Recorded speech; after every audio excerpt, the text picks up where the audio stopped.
Hi, it's day 4 of Advent.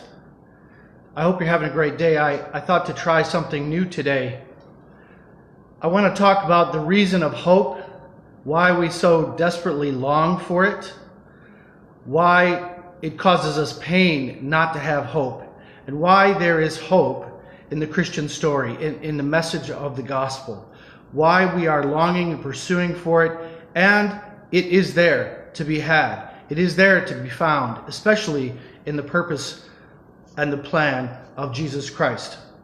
In philosophy class today, we read over this passage from a philosopher named Boethius, who talked about his despair when he was put in prison.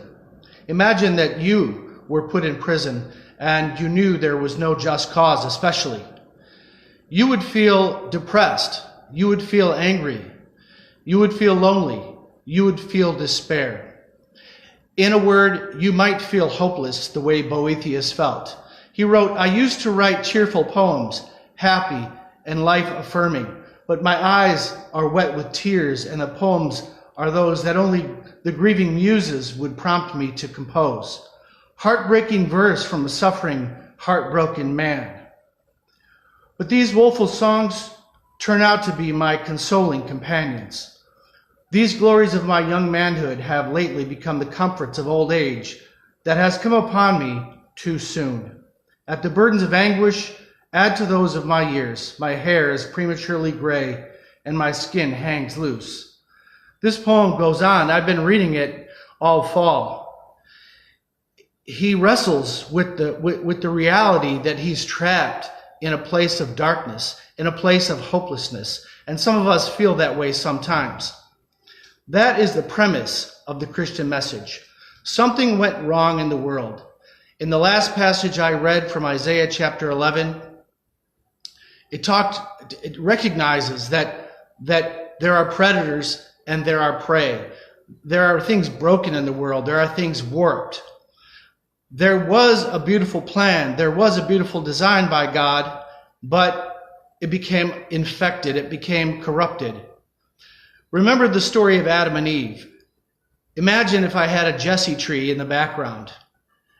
Imagine the ornament that shows the world, that God created the world and he loved it very much. He loved it passionately. He had a good plan and purpose for the world. But enter Adam and Eve, who had but one law to obey, one temptation to resist.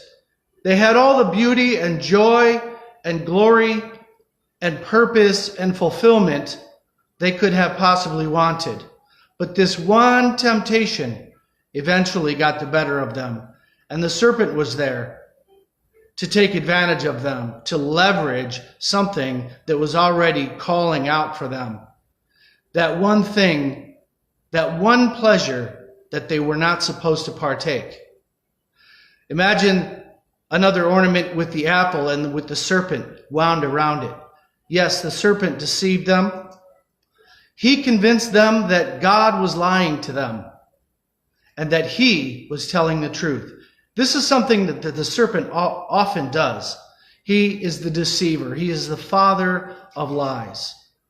But Jesus Christ has come to give us truth and to be truth. And he says to us in the Gospel of John that the truth shall set us free.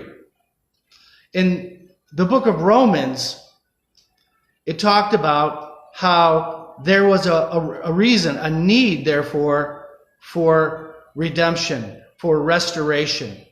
And it goes on from verse 18, saying, "For I consider that the sufferings of this present time are not worthy with comparing with the glory that is to be revealed to us. For the creation waits with eager longing for the revealing of the sons of God. The creation was subjected to futility, but not willingly, but because of him who subjected it in hope." There's the word. He subjected it in hope, because of future hope, because of the potential of hope, because there's something better in store for those who persevere And perseverance is one of those qualities that really separates those who succeed from those who don't, those who find what they want and those who don't. And ultimately also those who attain to the hope that God has provided. He subjected it in hope that the creation itself will be set free from its bondage to corruption and obtain the freedom of the glory of the children of God. That's the reason of our hope. That's a big picture kind of hope, broad strokes.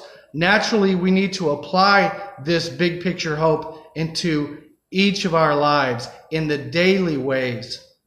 How do I overcome bad habits? How do I become more loving and a kinder, more patient person? I'm longing, I'm hoping that I can become better than I am, that I can become more pleasing to God, and that I can experience more of the joy that God has for me. Ultimately, I want to be accepted by God into his eternal place of joy and happiness. Isn't that what we all want? Happiness is the ultimate goal, and hope is an important, even essential ingredient to happiness. God bless you. Until next time.